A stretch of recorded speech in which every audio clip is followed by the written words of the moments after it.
നാളെ നിന്റെ മുമ്പിൽ ഉണ്ടാകാൻ പോകുന്ന വെല്ലുവിളി നാളെ ചിലപ്പോൾ അതിൻ്റെ മുഴുവൻ മൂർത്തിഭാവവും കൂടെ കാണിച്ചെന്നൊക്കെ വരാം. നിനക്ക് വേണ്ടതൊറ്റ കാര്യമാണ് കുഞ്ഞെ, പ്രശാന്തത, ശാന്തമാണ്.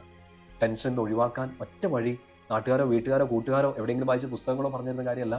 ഈശോ പറയുന്ന ഈ വാക്ക് ഹൃദയത്തിലേക്ക് ഏറ്റെടുക്ക്, ശാന്തമാവുക. നാളെ എന്താ സംഭവിക്കണേ എന്നുള്ള ടെൻഷൻ നമുക്ക് ഉണ്ടായിരിക്കാം.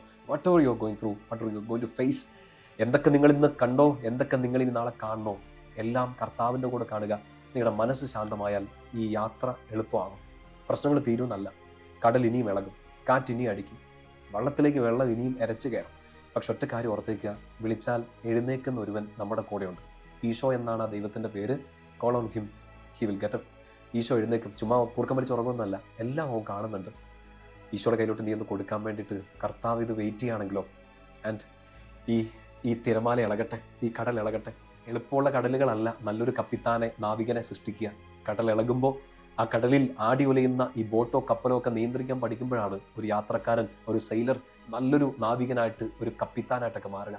ലൈഫ് എപ്പോഴും നമ്മളെ സ്ട്രോങ് ആക്കുന്നത് ഈ വെല്ലുവിളികളിലാണ്. കേട്ടിട്ടില്ലേ? Every crisis is an opportunity. എല്ലാ പ്രതിസന്ധിയും ഓരോ അവസരങ്ങളാണ്. എന്തുള്ളതാണ്?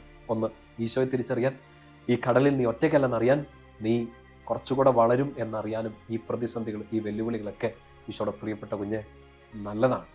ആഞ്ഞടിച്ച തിരമാലകൾക്ക് നന്ദി പറയുക, ഇളകിയ കടലിന് നന്ദി പറയുക, ഇളകി വെള്ളം കയറിയ വള്ളത്തിന് നന്ദി പറയുക, അവിടെ ഇരുന്ന് ഉറങ്ങിയ കർത്താവിന് നന്ദി പറയുക, എഴുന്നേറ്റ് ശാന്തമാകുക നിന്നോട് പറയുന്ന കർത്താവിന് വീണ്ടും വീണ്ടും നന്ദി പറയുക. ധൈര്യത്തോടെ എഴുന്നേൽക്കുക, കർത്താവ് കൂടെയുണ്ട്.